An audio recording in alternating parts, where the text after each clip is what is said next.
ಹೇ guys, good morning. Time ಬಂದು 6:45. So duty start ಆಯಿತು. ಇವತ್ತು 6 ಗಂಟೆ 6 ಕಾಲಿಗೆ ಕೆಳಗೆ ಬಂದೆ. ಎಚ್ಚರ ಆಗಿತ್ತು, ಆದರೂ ಸಂಡೇ ಅಲ್ವಾ ಅಂತ ಮಲ್ಕೊಂಡೆ.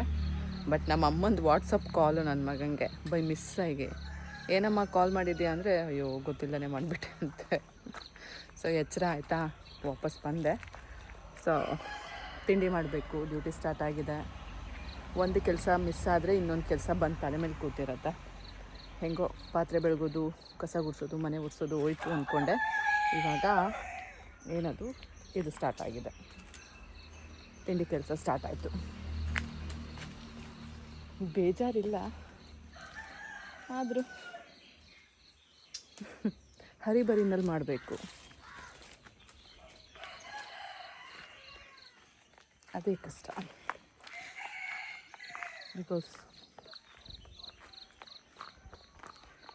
ಬಿಕಾಸ್ ಅವನು ಯಾವಾಗ ತಿಂಡಿ ತಿಂತಾನೆ, ಯಾವಾಗ ಹೋಗ್ತಾನೆ ಗೊತ್ತಾಗಲ್ಲ ಅಲ್ಲ. ಸೊ ಮತ್ತೇನು ಮಾಡೋದು, ಮಾಡೋಣ. ಪಾಪ ಅವ್ರಿಗೂ ವಯಸ್ಸಾಗಿದೆ. ಇಲ್ಲ ನನ್ನ ಕೈಲಿ ಆಗಲ್ಲ, ನೀವೇ ಮಾಡ್ಕೊಳ್ಳಿ ನಿಮ್ಮ ಮಗನಿಗೆ ಅಂತ ಹೇಳೋಕ್ಕೂ ಆಗಲ್ಲ. ಸೊ ಯಾವಾಗಲೂ ನಾನೇ ಬೇರೆಯವ್ರು ಏನು ಅನ್ಕೋತಾರೋ ಅಂತ ಜೀವನ ಮಾಡೋದಾಗಿದೆ. ಐ ಮೀನ್ ಇಂಥ ವಿಷಯದಲ್ಲಿ ಅಷ್ಟೇ. ಇನ್ನು ಬೇರೆ ವಿಷಯದಲ್ಲೆಲ್ಲ ನಾನು ಬೇರೆಯವ್ರಿಗೆ ತಲೆ ಕೆಡಿಸ್ಕೊಳ್ಳಲ್ಲ. ಬಟ್ ನನ್ನ ಕೈಲಿ ಆಗೋದನ್ನು ಮಾಡೋಕ್ಕಾಗೂ, ನನ್ನ ಕೈಲಿ ಆಗಲ್ಲ ನೀವೇ ಮಾಡ್ಕೊಳ್ಳಿ ಅಂತ ಹೇಳೋಕೆ ನನಗೆ ಒಂಥರ ಫೀಲ್ ಆಗುತ್ತೆ. ಏನು ಮಾಡೋದು, ಮಾಡೋಣ ಬನ್ನಿ. ಇವತ್ತು ತುಂಬ ದಿನ ಆಗಿತ್ತಲ್ಲ ನಾನು ಪಲ್ಯದ ಜೊತೆ ತಿಂಡಿಗಳು ಮಾಡಿ. ಸೊ ಇವತ್ತು ರೊಟ್ಟಿ ಮತ್ತು ಬೀನ್ಸ್ ಪಲ್ಯ ಮಾಡ್ತಾಯಿದ್ದೀನಿ. ಆಲ್ಮೋಸ್ಟ್ ಇಯರ್ ಆಗ್ತಾ ಬಂತು ಅನಿಸುತ್ತೆ ನಾನು ಚಿಂಟೂರ್ ಪಪ್ಪಂಗೆ ತಿಂಡಿ ಮಾಡೋದು ಬಿಟ್ಟು.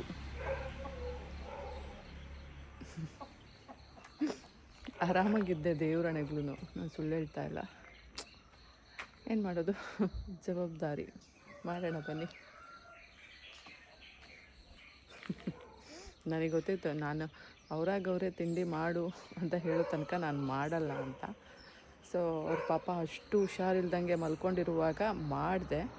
ಬಟ್ ಅವರು ನಮಗೂ ಮಾಡಿದೀಯಾ ಅಂದಾಗ ಅಫ್ಕೋರ್ಸ್ ಮಾಡ್ತಾಯಿದ್ದೆ, ಹ್ಞೂ ಅಂತ ಹೇಳಿದೆ. ಅಂದರೆ ಅವ್ರ ಅರ್ಥ ನೆಕ್ಸ್ಟ್ ಇನ್ನು ನಾನೇ ಮಾಡಲಿ ಅಂತ. ಹೋಗಲಿ ಬನ್ನಿ, ಮಾಡೋಣ. ಏನು ಕಳ್ಕೊಳ್ಳೋದು, ದಿನ ಮಾಡೇ ಮಾಡ್ತೀನಿ ನನ್ನ ಮಗನಿಗೆ, ತಪ್ಪಿಸ್ಕೊಳ್ಳೋಂಗೇನಿಲ್ಲ. ಇವ್ರಿಗೂ ಸೇರಿಸಿ ಮಾಡೋಣ, ಎಕ್ಸ್ಟ್ರಾನೇ ಮಾಡ್ತಿದ್ದೆ, ಆದರೂ ಏನೋ ಒಂಥರ ಕಳ್ಳಾಟ. ಬನ್ನಿ.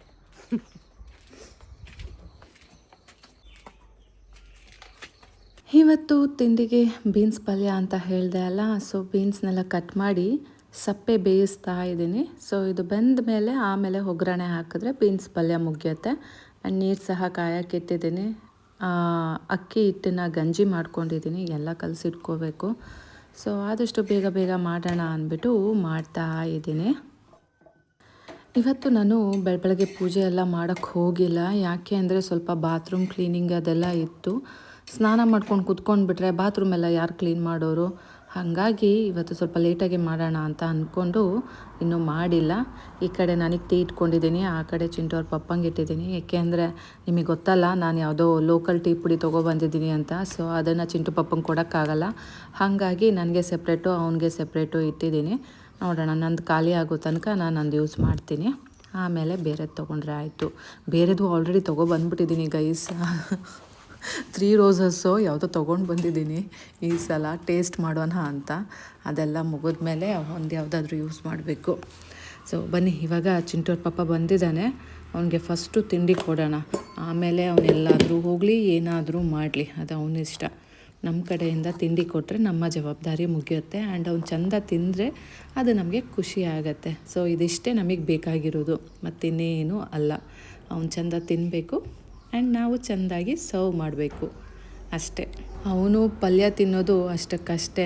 ಹಾಗಾಗಿ ಜೊತೆಗೆ ಬೆಲ್ಲ ಸಹ ಕೊಡಲೇಬೇಕು. ಬಿಕಾಸ್ ನನಗೆ ಗೊತ್ತಿರೋ ಥರ ಅವನು ಏನನ್ನೂ ಇಷ್ಟಪಟ್ಟು ತಿನ್ನಲ್ಲ, ಅಥವಾ ನನಗೆ ಇದಿಷ್ಟ ಮಾಡಿಕೊಡು ಅಂತಲೂ ಹೇಳಲ್ಲ.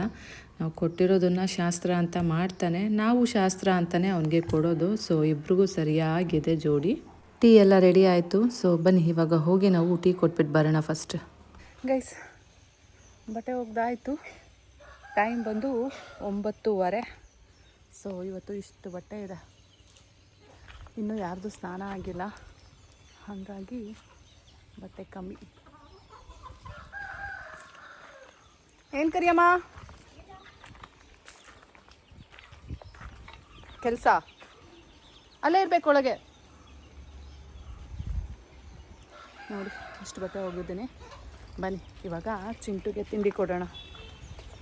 ಚಿಂಟುದಿನ್ನೂ ತಿಂಡಿ ಆಗಿಲ್ಲ. ಕೂಗಾಕ್ಬೇಕಿತ್ತು.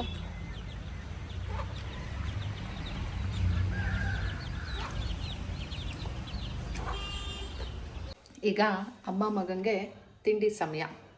ನೋಡಿ, ನಾನು ಕಷ್ಟಪಟ್ಟು ಮಾಡೋದಷ್ಟೇ. ಇಷ್ಟು ದಿನ ಹೇಗೋ ನಮ್ಗೆ ಎಷ್ಟು ಬೇಕಷ್ಟು ಮಾಡ್ಕೋತಾ ಇದ್ದೆ. ಇವಾಗ ಜಾಸ್ತಿ ಮಾಡಬೇಕು, ನಾನೇ ತಿನ್ನಬೇಕು. ಅಮ್ಮ ಮಗ ಇಬ್ಬರು ಸ್ವಲ್ಪನೇ ತಿನ್ನೋದು. ಕೋಳಿಗಳು ತಿಂದಂಗೆ ತಿಂತಾರೆ. ಈಗ ನಾನು ನನ್ನ ಮಗ ಎಮ್ಮೆಗಳು ತಿಂದಂಗೆ ತಿನ್ನಬೇಕು. ನನ್ನ ಮಗನೂ ತಿನ್ನಲ್ಲ, ಸ್ವಲ್ಪನೇ ನಾನು ತಿನ್ನಬೇಕು. ನೋಡಿ, ಪಲ್ಯನೇ ಊಟ ಥರ ಇದೆ. ಬನ್ನಿ ತಿನ್ನೋಣ.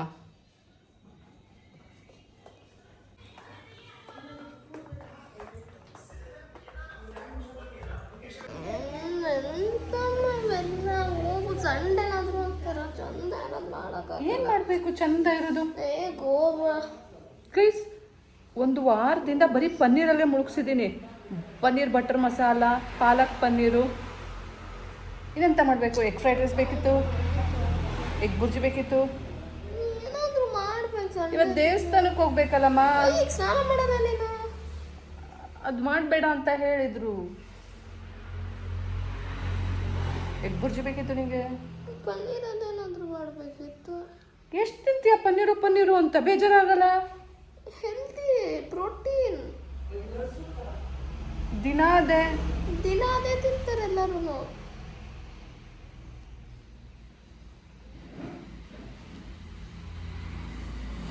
ನಾನು ಬೀನ್ಸ್ ಪಲ್ಯ ಮಾಡಿ ಎಷ್ಟು ವರ್ಷ ಆಯಿತು. You don't like. ಇದು ಮಾಡಬೇಕಿತ್ತು, ಬೆಂಡೆಕಾಯಿ ಪಲ್ಯ ಮಾಡಬೇಕಿತ್ತು. ಬೀನ್ಸ್ ಪಲ್ಯ ಏನಾಗಿದೆ? ನೀವು ಬಂದು ಕಿತ್ಕೊಂಡು ಹಿಡಿಯುತ್ತಾ? ಓ,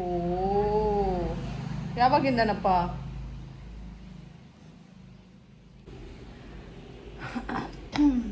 ಗೈಸ್, ಈಗ ಚಿಂಟು ಸ್ನಾನಕ್ಕೆ ಹೋಗಿದ್ದಾನೆ. ಅವ್ನು ಬಂದಮೇಲೆ ನಾನು ಹೋಗ್ತಿದ್ದೀನಿ ಸ್ನಾನಕ್ಕೆ. ಸ್ನಾನದಿಂದ ಬಂದಮೇಲೆ ಒಂದು ಕಡೆ ಹೋಗಬೇಕು, ಎಲ್ಲಿ ಅಂತ ಹೇಳ್ತೀನಿ, ಹೋಗಿ ಬರೋಣ. ಗೈಸ್, ಸ್ನಾನ ಆಯಿತು. ಬನ್ನಿ ಮನೇಲಿ ಪೂಜೆ ಮಾಡೋಣ ಫಸ್ಟು, ಆಮೇಲೆ ದೇವಸ್ಥಾನಕ್ಕೆ ಹೋಗೋಣ. ಯಾವ ದೇವಸ್ಥಾನ ಅಂತ ಕೇಳ್ತೀರಾ? ಆಮೇಲೆ ಹೇಳ್ತೀನಿ. ಸದ್ಯ ಈಗ ಹೋಗಿ ಮನೇಲಿ ಪೂಜೆ ಮಾಡೋಣ.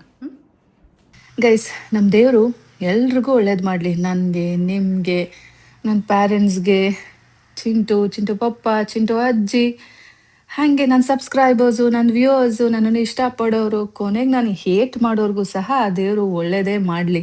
ಯಾಕೆ ಹೇಳಿ? ಪ್ರತಿಯೊಬ್ಬರಿಗೂ ಒಂದು ಚಾನ್ಸ್ ಕೊಟ್ಟರೆ ತಾನೇ ತಿದ್ಕೊಳಕ್ಕಾಗೋದು. ಹಾಗಾಗಿ ದೇವರು ಎಲ್ರಿಗೂ ಒಳ್ಳೇದು ಮಾಡಲಿ. ಯಾರ್ಯಾರ ಹಣೆಯಲ್ಲಿ ಏನೇನು ಬರ್ದಿರತ್ತೆ ಅದು ಹಾಗೆ ಆಗುತ್ತೆ, ಯಾರೂ ತಪ್ಸೋಕ್ಕಾಗಲ್ಲ, ಹೌದಲ್ಲ? ಬಟ್ ಎಲ್ರಿಗೂ ಒಳ್ಳೆ ಮನ್ಸು ಕೊಡಲಿ.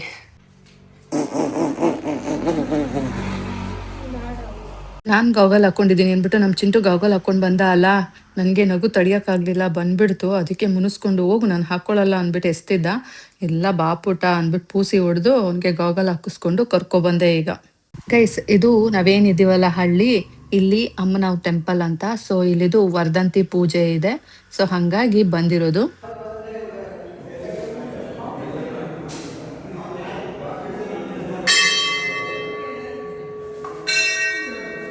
ಇನ್ನು ದೇವರಿಗೆ ಅಲಂಕಾರ ಮಾಡ್ತಾ ಇದ್ದಾರೆ. ಇನ್ನು ದೇವರಿಗೆ ಮೊದಲನೇ ಪೂಜೆ ಆಗಿಲ್ಲ, ಹಾಗಾಗಿ ಯಾರೇ ಹಣ್ಕಾಯಿ ತೊಗೊಂಡೋದ್ರು ಈಗ ಪೂಜೆ ಮಾಡಲ್ಲ. ನಾವು ನೋಡಿದ್ರೆ ಹಣ್ಕಾಯಿ ತೊಗೊಂಡು ಪೂಜೆ ಮಾಡಿಸ್ಕೊಂಡು ಹೋಗೋಣ ಅಂತ ಬಂದಿದ್ದೇವೆ. ಬಟ್ ಅದು ಈಗ ಸಾಧ್ಯ ಇಲ್ಲ, ಬಿಕಾಸ್ ಇನ್ನು ದೇವರಿಗೆ ಪೂಜೆ ಮಾಡೋದು ತುಂಬ ಲೇಟ್ ಆಗುತ್ತೆ. ಆಲ್ರೆಡಿ ಟೈಮ್ ಬಂದು 11:30 12 ಗಂಟೆ ಆಗಿದೆ. ನಾ ಇನ್ನೂ ಒಂದು ಕಡೆ ಬೇರೆ ಕಡೆ ಹೋಗಬೇಕಿದೆ. ಸೊ ಹಾಗಾಗಿ ಅಲ್ಲಿಗೂ ಏನೇನೋ ಸಾಮಾನುಗಳು ತೊಗೋಬೇಕು. ಹಂಗಾಗಿ ಅಲ್ಲೇ ಕುತ್ಕೊಂಡು ಪೂಜೆ ಆಗೋ ತನಕ ಕಾಯ್ಕೊಂಡು ಕೂರಕ್ಕಾಗಲ್ಲ. ದೇವರಿಗೆ ಕೈ ಮುಗಿದ್ಬಿಟ್ಟು ನಾವು ವಾಪಸ್ ಬಂದ್ವು. ನಮ್ಮ ಮನೆ ಹತ್ರ ಟೆಂಪಲ್ಗೆ ಹೋಗ್ತಾರೆ. ಸೊ ಅವ್ರ ಜೊತೆ ಹಣ್ಕಾಯಿ ಕೊಟ್ಕೊಳ್ಸೋಣ ಅಂದ್ಬಿಟ್ಟು ಹಣ್ಕಾಯಿ ಎಲ್ಲ ವಾಪಸ್ ತಗೊಂಡು ಬಂದ್ವು.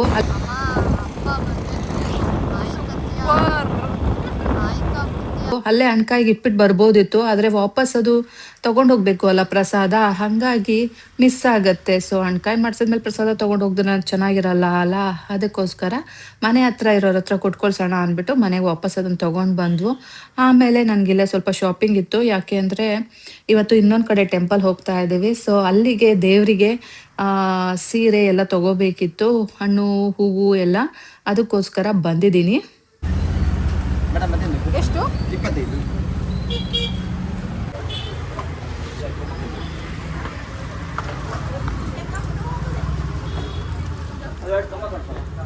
ದೇವ್ರಿಗೆ ಕೊಡೋ ಸ್ಯಾರಿ.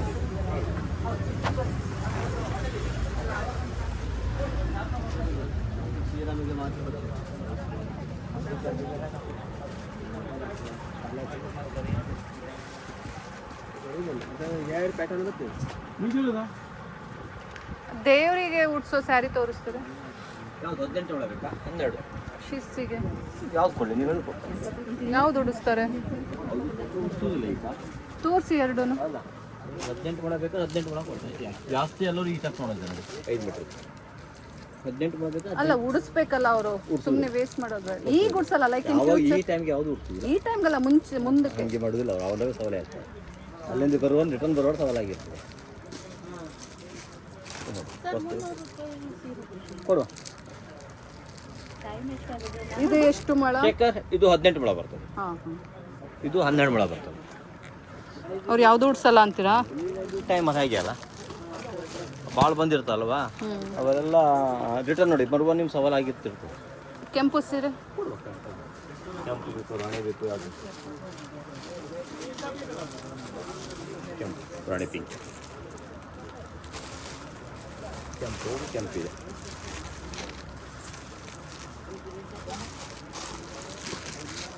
ಚಟ್ನಿ ಕೊಡಿ, ರೆಡ್ ಪಿಂಕ್ ಯಾವ್ದು ಕೊಡ್ಬೋದು?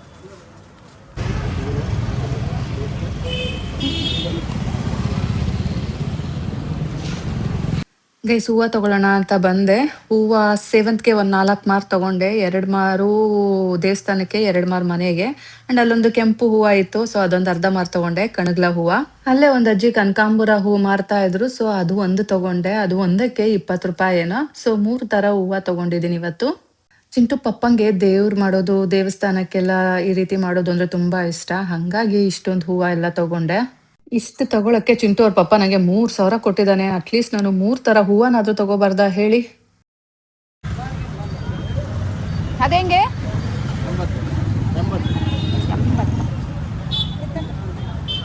60 ಮಾಡ್ಕೊಂಡು ಕೊಡಿ, ಅರ್ಧ ಮಾಡ್ಕೊಡಿ. ನಮ್ಮ ಚಿಂಟು ಐಸ್ ಕ್ರೀಮ್ ಪಾರ್ಟಿ ಬೇಕು ಅಂದ. ಯಾಕೆ ಗೊತ್ತಾ? ಚಿಂಟು ಪಪ್ಪ ಅಷ್ಟೊಂದು ದುಡ್ಡು ಕೊಟ್ಟಿದ್ದ ಅಲ್ಲ, 3000 ಕೊಟ್ಟಿದ್ದ. ಅಲ್ಲೇನು ತುಂಬ ಖರ್ಚಾಗಿಲ್ಲ. ಸ್ಯಾರಿ ತೊಗೊಂಡೆ, ಹಣ್ಣು ತೊಗೊಂಡೆ, ಹೂವು ತೊಗೊಂಡೆ. ಅಮ್ಮ ಮತ್ತಿನ್ನಿಷ್ಟು ಮಿಕ್ಕಿದೆ ದುಡ್ಡು ಅಂತ ಕಣ್ಣು ಹಾಕ್ತಾ ಇದ್ದ. ಹಾಗಾಗಿ ಅಮ್ಮ ಇಷ್ಟೊಂದು ಮಿಕ್ಕಿದೆ ಅಲ್ಲ, ಇದು ನನಗೆ ಕೊಡಬೇಕು ನೀನು ಅಂತ ಹೇಳ್ದ. ಅವೆಲ್ಲ ಆಗೋದಿಲ್ಲ, ನನಗೆ ಕೊಟ್ಟದ್ಮೇಲೆ ಮುಗೀತು ಅಂತ ನನಗೆ ಗೊತ್ತಿಲ್ಲ, ನನಗೊಂದು 500 ರೂಪಾಯಿ ಕೊಡು, ಇಲ್ಲಾಂದರೆ ಪಾರ್ಟಿ ಕೊಡಿಸು ಅಂದ. ಸರಿ ಆಯಿತು ಬಾ, ನಿಂಗೆ 500 ರೂಪಾಯಿ ಕೊಡೋದ್ರ ಬದಲು 30 ರೂಪಾಯಿ ಐಸ್ ಕ್ರೀಮ್ ತೊಗೊಡ್ತೀನಿ ಅಂದ್ಬಿಟ್ಟು ಬಂದಿದ್ದೀನಿ. ಓಪನ್ ಮಾಡಿ ನಿಂಗೆ ಸಾಕಷ್ಟೇ, ಏನು ನಂಗೊಂದು ಸ್ವಲ್ಪ ಬಟ್ಟೆ ಮೇಲೆ ಬೀಳುತ್ತೆ.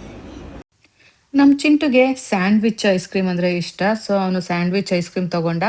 ನನಗೆ ಬ್ಲ್ಯಾಕ್ ಕರೆಂಟ್ ಅಂದರೆ ತುಂಬ ಇಷ್ಟ ಫ್ಲೇವರು, ಸೊ ನಾನು ಬ್ಲ್ಯಾಕ್ ಕರೆಂಟ್ ಕೋನ್ ತೊಗೊಂಡೆ. ಸೊ ಇಬ್ಬರು ಒಂದೊಂದು ಐಸ್ ಕ್ರೀಮ್ ತಿಂದು, ಮತ್ತೆ ಅವನು ಜ್ಯೂಸ್ ಬೇಕು ಅಂದ, ಅವನಿಗೊಂದು ಟೆಟ್ರಾ ಪ್ಯಾಕ್ ಜ್ಯೂಸ್ ಕೊಡಿಸ್ದೆ. ನಾನು ಇನ್ನೊಂದು ಕುಲ್ಫಿ ತೊಗೊಂಡೆ. ಸೊ ಇಷ್ಟು ತಿನ್ಕೊಂಡು ನಾವು ಮನೆ ಕಡೆಗೆ ಬಂದವು. ಇನ್ನು ಟೈಮ್ ಆಗಿರಲಿಲ್ಲ, ಆ್ಯಕ್ಚುಲಿ 1 ಗಂಟೆಗೆ ನಾವಿಲ್ಲಿಂದ ಹೊರಡಬೇಕಿತ್ತು. ಈಗ ಟೈಮ್ ಬಂದು 12:30 ಆಗಿದೆ, 12:30, 12:45. ಅದಕ್ಕೆ ನಮ್ಮ ಚಿಂಟು ಹೇಳ್ತಿದ್ದ, ಅಮ್ಮ ಪಾಪ ಬೈಯುತ್ತೆ, ಬಾ ಬೇಗ ಹೋಗೋಣ, ಇನ್ನೊಂದು ಐಸ್ ಕ್ರೀಮ್ ಬೇಡ ಅಂತ. ಕುತ್ಕೊಳ್ಳೋ ಅಂದ್ಬಿಟ್ಟು ಇಬ್ಬರು ಐಸ್ ಕ್ರೀಮ್ ತಿನ್ಕೊಂಡು ನಿಧಾನಕ್ಕೆ ಹೋದ್ವು. ನಾವೆಲ್ಲಿ ಹೋಗ್ಬೇಕು, ಏನು ಮಾಡ್ತೀವಿ ಅನ್ನೋದ್ರ ಬಗ್ಗೆ ನಿಮಗೆ ಹೇಳ್ತೀನಿ. ಸದ್ಯ ಇವಾಗ ಬನ್ನಿ ಫಸ್ಟು ಮನೆಗೆ ಹೋಗಿ ನೋಡೋಣ ಚಿಂಟು ಪಪ್ಪ ಬಂದಿದ್ದಾನೋ ಇಲ್ವೋ ಅಂತ. ಗೈಸ್, ಪೂಜೆ ಸಾಮಾನೆಲ್ಲ ಎತ್ತಾಕೊ ಬಂದೆ. ಬನ್ನಿ ಒಳಗೆ ಹೋಗೋಣ. ಗೈಸ್ ಬನ್ನಿ, ಗೈಸ್ ಬನ್ನಿ, ನಾನು ಇವತ್ತಿಂದ ಔಟ್ಫಿಟ್ ತೋರಿಸ್ತೀನಿ. ನೋಡಿ, ಇದೇ ನನ್ನ ಔಟ್ಫಿಟ್. ಚೆನ್ನಾಗಿದೆಯಾ? ಏನೋ ಗೊತ್ತಿಲ್ಲ, ನಾನು ತಗೊಳ್ಳೋ ಅಂಥ ಔಟ್‌ಫಿಟ್ಸು ಅದು ನನಗೆ ಮಾಡಿದಾರೇನೋ ಅನ್ನೋ ರೀತಿ ಚೆನ್ನಾಗಿರುತ್ತೆ ಆ್ಯಕ್ಚುಲಿ. ನನಗಂತೂ ಈ ಡ್ರೆಸ್ಸು ಅಷ್ಟೇ ತುಂಬ ಇಷ್ಟ. ಇದ್ರ ಜೊತೆ ಇನ್ನೊಂದು ತೊಗೊಂಡಿದ್ದೆ, ಅದನ್ನು ಇವತ್ತಿನ ತನಕ ನಾನು ಹಾಕೇ ಇಲ್ಲ, ಇನ್ನೂ ಹೊಸಾದೆ. ಅದನ್ನು ಹಾಕೋಕ್ಕೆ ಟೈಮು ಸಿಕ್ಕಿಲ್ಲ. ಅದು ಬಂದು ಸ್ಕೈ ಬ್ಲೂ ಕಲರಲ್ಲಿದೆ. ಒಂದಿನ ಹಾಕ್ಕೋಬೇಕು, ನೋಡೋಣ ಯಾವಾಗ ಟೈಮ್ ಕೂಡ ಬರುತ್ತೆ ಅಂತ.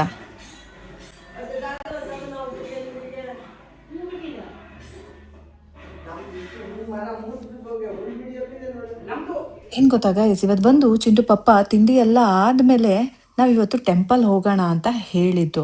ಸೊ ನಂಗೆ ಅಲ್ಲಿ ತನಕ ಗೊತ್ತಿಲ್ಲ ಇವ್ರದ್ದು ಪ್ಲ್ಯಾನ್ಸ್ ಏನು ಎತ್ತ ಅಂತ. ಯಾಕೆ ಇಷ್ಟು ಸಡನ್ನಾಗಿ ಟೆಂಪಲ್ ಪ್ಲ್ಯಾನ್ ಮಾಡಿದ್ರು ಅಂತಲೂ ಗೊತ್ತಿಲ್ಲ.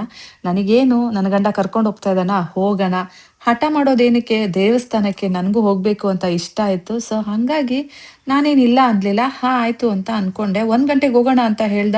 ಪುಣ್ಯಾತ್ಮ ಇನ್ನೂ ರೆಡಿ ಆಗಿಲ್ಲ. ನಾನು ಅಂದ್ಕೊಂಡೆ ಇವನಿಗೆ ಕೆಲಸ ಇರಬೇಕು ಅಂತ. ನೋಡಿದ್ರೆ ಫುಲ್ ಸೀನ್ ಚೇಂಜ್ ಆಗೋಗಿದೆ. ಇವತ್ತು ನಾವು ಆ್ಯಕ್ಚುಲಿ ಒಂದು ಟೆಂಪಲ್ಗೆ ಹೋಗ್ತಾ ಇದ್ದೀವಿ. ನಾನು ಅಂದ್ಕೊಂಡಿದ್ದೆ ಬರೀ ನಾನು, ಚಿಂಟು ಪಪ್ಪ ಆ್ಯಂಡ್ ಅಜ್ಜಿ ಅಂತ. ಬಟ್ ಆಮೇಲೆ ಗೊತ್ತಾಯಿತು, ಇಲ್ಲ, ಇನ್ನೂ ಜಾಸ್ತಿ ಜನ ಹೋಗ್ತಾ ಇರೋದು. ಆ್ಯಂಡ್ ನಾವು ಹೋಗ್ತಾ ಇರೋದು ಕಾರಲ್ಲಲ್ಲ ಅಂತ ನನಗೆ ಈ ಮೊಮೆಂಟಲ್ಲೇ ಗೊತ್ತಾಗಿದ್ದು. ಸೊ ನಾವು ಹೋಗ್ತಾ ಇರೋದು ಟಿ ಟಿನಲ್ಲಿ. ಆ್ಯಂಡ್ ನಮ್ಮ ಜೊತೆ ಚಿಂಟು ಅವ್ರ ಅಜ್ಜಿ ತಮ್ಮನ ಫ್ಯಾಮಿಲಿ ಆ್ಯಂಡ್ ಚಿಂಟು ಅವ್ರ ಅಜ್ಜಿ ತಂಗಿ ಫ್ಯಾಮಿಲಿ ಎಲ್ಲರೂ ಬರ್ತಾ ಇದ್ದಾರೆ. ಸೊ ನಾವು ಒಟ್ಟಿಗೆ ಈಗ ಶಿರ್ಸಿ ದೇವಸ್ಥಾನಕ್ಕೆ ಹೋಗ್ತಾ ಇದ್ದೀವಿ, ಮಾರಿಕಾಂಬಾ ತಾಯಿನ ನೋಡೋಕ್ಕೆ ಅಂತ. ಸೊ ಅಲ್ಲಿ ಜಾತ್ರೆ ನಡೀತಾ ಇದೆ ಅಲ್ವಾ, ಅದಕ್ಕಾಗಿ. ಸೊ ತುಂಬ ಹೊತ್ತಾಗಿತ್ತು. ಅದು ಆ್ಯಕ್ಚುಲಿ ಟಿ ಟಿ 1 ಗಂಟೆಗೆ ಬರಬೇಕಿತ್ತು. 1 ಗಂಟೆಗೆ ಫಿಕ್ಸ್ ಆಗಿದ್ದಿದ್ದು. ನೋಡಿದ್ರೆ 3 ಗಂಟೆ 3:15 ಬಂದಿದ್ದು. ನಾವು ಮನೆ ಬಿಟ್ಟಾಗ 3:15. ಹಾಗಾಗಿ ನನಗೆ ನಿದ್ದೆ ಬಂದುಬಿಟ್ಟಿತ್ತು. ನಾನು ಹಾಗೆ ಮಲ್ಕೊಂಡ್ಬಿಟ್ಟಿದ್ದೆ. ಸೊ ಸಡನ್ನಾಗಿ ಅವ್ರು ಬಂದು ಟೀಗೆ ಕರೆದ್ರು ಅಲ್ಲ, ನನಗೆ ಏನಿದು ಅಂದ್ಬಿಟ್ಟು ಎದ್ನೋ ಬಿದ್ನೋ ಅಂತ ಕೆಳಗೆ ಬಂದರೆ ಅಷ್ಟೊಂದು ಜನ ಇದ್ದರು. ಸೊ ನೋಡಿ ಒಂದು ಮೊಮೆಂಟಿಗೆ ಗಾಬರಿ ಆಯಿತು, ಏನಿದು ಅಂತ. ಬಟ್ ಏನು ಕೇಳಕ್ಕೆ ಹೋಗಲಿಲ್ಲ. ನನಗೊಂದು ಸ್ವಲ್ಪ ದೇವರು ಸಿಕ್ಸ್ತ್ ಸೆನ್ಸ್ ಅನ್ನೋದು ಕೊಟ್ಟಿದ್ದಾನೆ. ಹಾಗಾಗಿ ನನಗೆಲ್ಲ ಅರ್ಥ ಆಗುತ್ತೆ. ನಾನೇನು ಕೇಳಿ ತಿಳ್ಕೊಳ್ಳಲ್ಲ, ಹಾಗೆ ನೋಡಿನೇ ತಿಳ್ಕೊಂಡು ಬಿಡ್ತೀನಿ. ಸೊ ನನಗೆ ಗೊತ್ತಾಯಿತು, ಓ ಈಗ ನಾವೆಲ್ಲರೂ ಹೋಗ್ತಾ ಇದ್ದೀವಿ ಆ್ಯಂಡ್ ಟಿ ಟಿನಲ್ಲಿ ಹೋಗ್ತಾ ಇದ್ದೀವಿ ಅಂತ. ಬನ್ನಿ, ನಾನು ನಿಮಗೆ ಇವತ್ತು ನಮ್ಮ ಉತ್ತರ ಕನ್ನಡದಲ್ಲಿ ಇರೋ ಶಿರ್ಸಿ ಜಾತ್ರೆನ ತೋರಿಸ್ತೀನಿ. ಮಾರಿಕಾಂಬಾ ಟೆಂಪಲ್ಗೆ ಕರ್ಕೊಂಡು ಹೋಗ್ತಾ ಇದ್ದೀನಿ. ಆ್ಯಂಡ್ ಗೈಸ್, ಇನ್ನು ಗೊತ್ತಾ, ಹೆವಿ ಕ್ರೌಡು, ಜನ ಸಾಗರ. ಜನ ಮರಳೋ ಜಾತ್ರೆ ಮರಳೋ ಅಂತಾರಲ್ಲ, ಹಾಗೆ ಎಲ್ಲರೂ ಇಲ್ಲಿಂದನೇ ನಮ್ಮ ಶಿರ್ಸಿ ಮಾರಿಕಾಂಬಾ ದೇವಿಗೆ ಕೈ ಮುಕ್ಕೊಳ್ಳಿ, ಎಲ್ರಿಗೂ ಒಳ್ಳೇದು ಮಾಡಲಿ. ಆ ದೇವರು ನನಗೆ ಆ್ಯಕ್ಚುಲಿ ಅಲ್ಲಿ ಸಡನ್ನಾಗಿ ಬಂದೆ ದೇವಸ್ಥಾನದಿಂದ ಔಟ್ಸೈಡು. ನೋಡಿದ್ರೆ ಯಾರೋ ಬಂದು ಕುಂಕುಮ ಇಡ್ತಾ ಇದ್ದಾರೆ. ಸೊ ನನಗೆ ಒಂದು ಮೊಮೆಂಟ್ ಭಯ ಆಗೋಯ್ತು. ಬಟ್ ಆದ್ರೂ ಆಮೇಲೆ ಅನ್ನಿಸ್ತು, ದೇವರ ಆಶೀರ್ವಾದ ಅಂತ ಅಂದ್ಕೊಂಡೆ. ಆ ದೇವರು ಎಲ್ಲ ಕಡೆ ನನ್ನನ್ನು ಕಾಯ್ತಾ ಇರ್ತಾನೆ ಅನ್ನೋಕ್ಕೆ ಇದೇ ಸಾಕ್ಷಿ.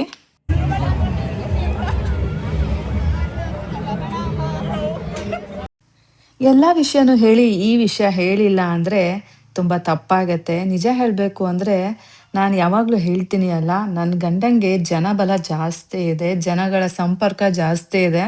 ಅವನು ಯಾವಾಗಲೂ 3ನೇ ವ್ಯಕ್ತಿಗಳಿಗೆ ಪ್ರಯಾರಿಟಿ ಕೊಡ್ತಾನೆ ಅಲ್ಲ. ಸೊ ಇಂಥ ಕಾರ್ಯಗಳಲ್ಲಿ ನೋಡಿ ಅದು ತುಂಬ ಉಪಯೋಗ ಬರುತ್ತೆ. ಇಷ್ಟು ಜನಸಾಗರದಲ್ಲಿ, ಆ್ಯಕ್ಚುಲಿ ಜನಸಾಗರ ಅಂದರೆ ಹೆಂಗೆ ಅಂದರೆ, ಬೆಳಗ್ಗೆ ಹೋಗಿ ಕ್ಯೂ ನಿಂತ್ಕೊಂಡ್ರೆ ಮೇ ಬಿ ಮಧ್ಯಾಹ್ನನೋ ಸಂಜೆನೋ ದರ್ಶನ ಸಿಗುತ್ತೆ. ಸೊ ಇಂಥ ಟೈಮಲ್ಲಿ ನಾವು ಅಲ್ಲಿಗೆ ರೀಚ್ ಆಗಿ ಜಸ್ಟ್ 5 ನಿಮಿಷಕ್ಕೆ ನಮಗೆ ದೇವಿ ದರ್ಶನ ಆಗಿದೆ. ಅಂದರೆ ತಿಳ್ಕೊಳ್ಳಿ ನನ್ನ ಹಸ್ಬೆಂಡ್ದು ಕಾಂಟ್ಯಾಕ್ಟು ಎಷ್ಟಿರ್ಬೋದು ನನ್ನ ಗಂಡಂದು ಅಂತ. ಸೊ ಎಲ್ಲೆಲ್ಲೋ ಒಂದೊಂದು ವಿಷಯದಲ್ಲಿ ಬೈಕೊಂಡ್ರೆ, ಇಂಥ ವಿಷಯದಲ್ಲಿ ನೋಡಿ ನನ್ನ ಗಂಡನ ಹೊಗಳೋ ಥರ ಆಗಿದೆ. ಸೊ 5 ನಿಮಿಷಕ್ಕೆ ದೇವಿ ದರ್ಶನ ಪಡೆಯೋದು ಅಂದರೆ, ನಾವಲ್ಲಿ ಟಿ ಟಿ ಇಳ್ಕೊಂಡು ದೇವಸ್ಥಾನಕ್ಕೆ ಹೋಗಿ ಹಿಂಗೆ ಕೈ ಮುಕ್ಕೊಂಡು ಹಿಂಗೆ ವಾಪಸ್ ಬಂದಿರೋದು ಅಷ್ಟೇ. ಆದರೆ ಇಲ್ಲಿ ಕೆಲವೊಬ್ಬರು ಎಷ್ಟು ಗಂಟೆಗಟ್ಟಲೆ ಕಾದು ದೇವರನ್ನ ನೋಡ್ತಾ ಇದ್ದಾರೆ. ನಮಗೆ ಅಂಥದ್ರಲ್ಲಿ 5 ನಿಮಿಷಕ್ಕೆ ದೇವಿ ದರ್ಶನ ಆಯಿತು. ಎಲ್ಲ ಆಗಿದ್ದು ನನ್ನ ಗಂಡನಿಂದಾನೆ. ಸೊ ಇಂಥ ವಿಷಯದಲ್ಲಿ ನನ್ನ ಗಂಡನ ಬಿಟ್ಕೊಡಕ್ಕೆ ಸಾಧ್ಯನಾ ಹೇಳಿ.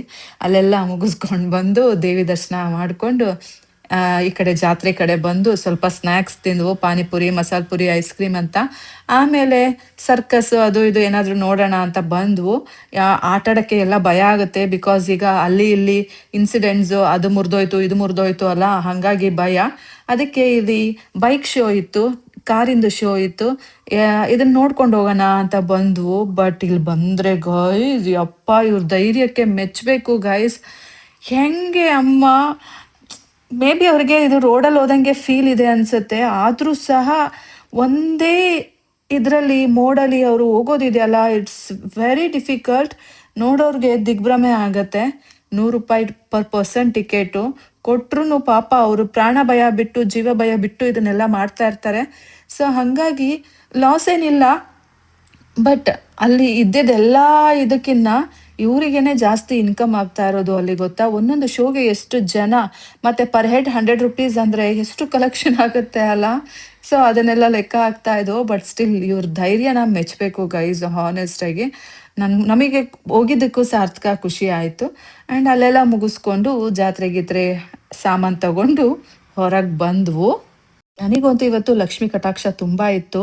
ದೇವ್ರ ಸಾಮಾನು ತರೋಕ್ಕೆಲ್ಲ 3,000 ರೂಪಾಯಿ ಕೊಟ್ಟಿದ್ನಾ, ಸೊ ಅದ್ರಲ್ಲಿ ಸ್ವಲ್ಪ ಮಿಕ್ತಾ. ಆ್ಯಂಡ್ ಇಲ್ಲಿ ಜಾತ್ರೆಗೆ ಬಂದಾಗ ನನಗೆ 2,000 ರೂಪಾಯಿ ಕೊಟ್ಟ. ಆ್ಯಂಡ್ ಎಲ್ರಿಗೂ ಕೊಟ್ಟ, ಎಲ್ರಿಗೂ 1,000 ರೂಪಾಯಿ, ಮತ್ತು ಇನ್ನು ಕೆಲವರಿಗೆ 1,500, ನನಗೆ 2,000. ಹೆಂಡತಿ ಅಲ್ವಾ, ಪಟ್ಟ ಜಾಸ್ತಿ ಅಲ್ಲ, ಹೆಂಡತಿ ಪಟ್ಟ ದೊಡ್ಡದಲ್ವಾ. ಸೊ ನನಗೆ 2,000 ಕೊಟ್ಟ. ಆ್ಯಂಡ್ ಮಿಕ್ದವ್ರೆಲ್ಲರಿಗೂ 1,500 ಕೊಟ್ಟಿದ್ದ. ಚಿಕ್ಕ ಮಕ್ಕಳಿಂದ ಹಿಡಿದು ದೊಡ್ಡವ್ರಿಗೆ ಎಲ್ಲರಿಗೂ ಕೊಟ್ಟಿದ್ದ. ಈ ಕೊಡೋ ವಿಷಯದಲ್ಲಿ, ಯಾರಿಗಾದ್ರೂ ಏನಾದರೂ ಕೊಡ್ಸೋದು, ಇಂಥ ವಿಷಯದಲ್ಲಿ ನನ್ನ ಗಂಡ ಫುಲ್ ದೊಡ್ಡ ಮನುಷ್ಯ, ಉದಾರತೆ ಜಾಸ್ತಿ, ದೇವತಾ ಮನುಷ್ಯ ಅಂತಲೇ ಹೇಳ್ಬೋದು. ಕಣ್ತುಂಬ ದೇವ್ರನ್ನ ನೋಡ್ಕೊಂಡು, ಜಾತ್ರೆ ನೋಡ್ಕೊಂಡು, ಆಟ ಆಡ್ಕೊಂಡು, ತಿನ್ಕೊಂಡು, ಈಗ ಫೈನಲಿ ಊಟ ಮಾಡೋಣ ಅಂದ್ಬಿಟ್ಟು ಶಿರ್ಸಿಲೇ ಇರೋ ಶೆಟ್ಟೀಸ್ ಗ್ರ್ಯಾಂಡ್ ಹೋಟೆಲ್ಗೆ ಬಂದಿದ್ದೀವಿ. ಇಲ್ಲಿ ನಾನ್ ವೆಜ್ ಊಟ ಎಲ್ಲ ತುಂಬ ಚೆನ್ನಾಗಿರತ್ತಂತೆ. ಸೊ ಇಲ್ಲಿ ಕರ್ಕೊಂಡು ಬಂದಿದ್ದಾನೆ. ಹಾಗಾಗಿ ಈಗ ನಾನ್ ವೆಜ್ ಊಟ ಫುಲ್ ವೆರೈಟೀಸು, ಯಪ್ಪ ಕುತ್ತಿಗೆ ಬರೋ ತನಕ ಇತ್ತು ಊಟ. ಸಖತ್ತಾಗಿತ್ತು, ಚಂದ ಊಟ ಮಾಡಿಕೊಂಡು ಈಗ ಟಿ ಹತ್ಕೊಂಡು ಫುಲ್ ಮಜಾ ಮಾಡಿಕೊಂಡು ಡ್ಯಾನ್ಸು ಮೋಜು ಮಸ್ತಿ ಎಲ್ಲ ಮಾತಾಡ್ಕೊಂಡು ಈಗ ಮನೆ ಕಡೆಗೆ ಪ್ರಯಾಣ ಬೆಳೆಸಿದ್ದೀವಿ.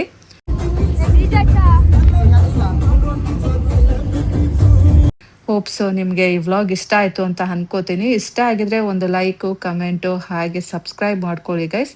ನಾನು ನಿಮಗೆ ಮತ್ತೆ ಸಿಗ್ತೀನಿ ಮುಂದಿನ ವ್ಲಾಗಲ್ಲಿ.